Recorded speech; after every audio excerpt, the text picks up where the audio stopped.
Machine పైన task force వాళ్ళు, Shamshabad zone task force వాళ్ళు అండ్ ఆదిబట్ల పోలీస్ వాళ్ళు ఒక వెహికల్ పట్టుకుంటాం జరిగింది. Tata Harrier, 2 vehicles, Tata Harrier and అర్టిగా vehicle పట్టుకుంటాం జరిగింది.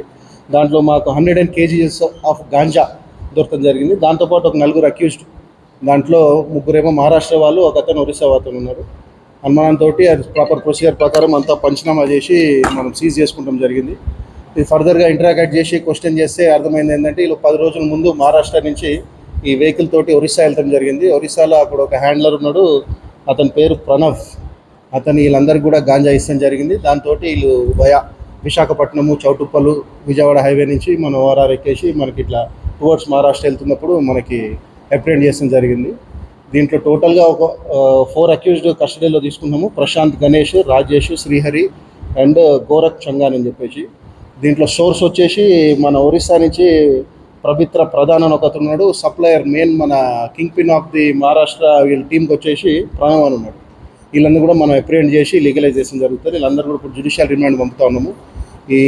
ఇంత ఇన్ఫర్మేషన్ మీద ఇంత టైమ్లీగా యాక్ట్ చేసి ఇంత పెద్ద క్యాచ్ చేసినందుకు మన టాస్క్ ఫోర్స్ వెంకటరెడ్డి ఇన్స్పెక్టర్ గారిని, మన ఏసీపీ ఆదిబట్ల ఇన్స్పెక్టర్ రవి గారిని and SI Noel Raju, SI task force ఈ టీం అందరిని కూడా అప్రిషియేట్ చేయడం జరుగుతుందండి. This is the primary information. దీని ఫర్దర్గా ఇంకా కేసు పురోగతి జరిగే కొద్దీ ఇంకా ఫర్దర్ ఇన్ఫర్మేషన్ అప్డేట్ చేస్తాం. Thank you. పైన పాత కేసులు కూడా చూస్తూ ఉన్నాము. కొన్ని కేసులు కూడా ఉన్నాయి వీళ్ళపైన, పాత ఎన్డీపీఎస్ కేసెస్ ఉన్నాయి. మహారాష్ట్రలో కూడా కొన్ని కేసులు ఉన్నట్టు తెలుస్తూ ఉన్నాయి. అక్కడ పోలీస్ వాళ్ళని కూడా కాంటాక్ట్ చేస్తాము. It is too early to say now. ఈరోజు పొద్దునే పట్టుకున్నాం కాబట్టి వాళ్ళతో కూడా కాంటాక్ట్ చేసి వీళ్ళపైన పాత కేసులు ఏమున్నాయి అన్ని డీటెయిల్ తీసుకుని కూడా రిమాండ్ రిపోర్ట్లో సబ్మిట్ చేస్తాం జరుగుతుంది. లేదు, నంబర్ ప్లేట్లు కూడా స్పూప్ చేస్తాం జరిగింది. వీళ్ళు ఒక ప్రాపర్ చాలా ఆర్గనైజ్డ్ క్రైమ్ పరంగా చేస్తూ ఉన్నారు వీళ్ళు. ఇది మేము చాలా నిఘా పెట్టి చాలా ఇన్ఫర్మేషన్ తోటి యాక్ట్ చేస్తాం వల్ల మాకు దొరకడం జరిగింది.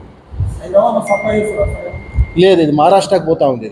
ఇదంతా కూడా హైదరాబాద్ సోర్స్, డెస్టినేషన్ కాదు. సోర్స్ వచ్చి ఒరిస్సా, డెస్టినేషన్ వచ్చి మహారాష్ట్ర. మీకు రీసెంట్గా కూడా చూస్తున్నాం, anti drug awareness week conduct చేసినాము. అంత కాలేజెస్లో యాంటీ డ్రగ్ కమిటీస్ పెట్టినాము. కమ్యూనిటీస్, ఆల్ ఆటో డ్రైవర్స్ తోటి, బస్ డ్రైవర్స్, స్కూల్ పిల్లలతోటి, కాలేజీలతో అందరితో కూడా లాస్ట్ 1 వీక్ కూడా మనం పెద్ద ఎత్తున యాంటీ డ్రగ్ క్యాంపెయిన్ చేస్తూ ఉన్నాం. ఇదంతా కూడా ప్రజలకు కూడా ఇదే తెలియజేస్తూ ఉంది. ఈ వార్ అగేన్స్ట్ డ్రగ్లో కూడా అందరూ కూడా భాగస్వాములు అవ్వాలని చెప్పేసి, ఇది ఒక పోలీస్ డిపార్ట్మెంట్ అనుకుంటే దీన్ని అరికట్టలేము. అందరూ కూడా దీంట్లో భాగస్వాములు అయ్యి వాళ్ళ పార్ట్నర్ రోల్ ప్లే చేయాలని, అప్పుడే we can make Telangana drug free state. Thank you very much.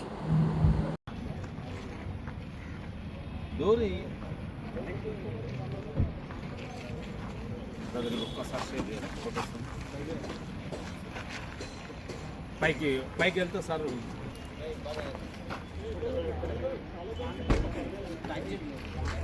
లింగం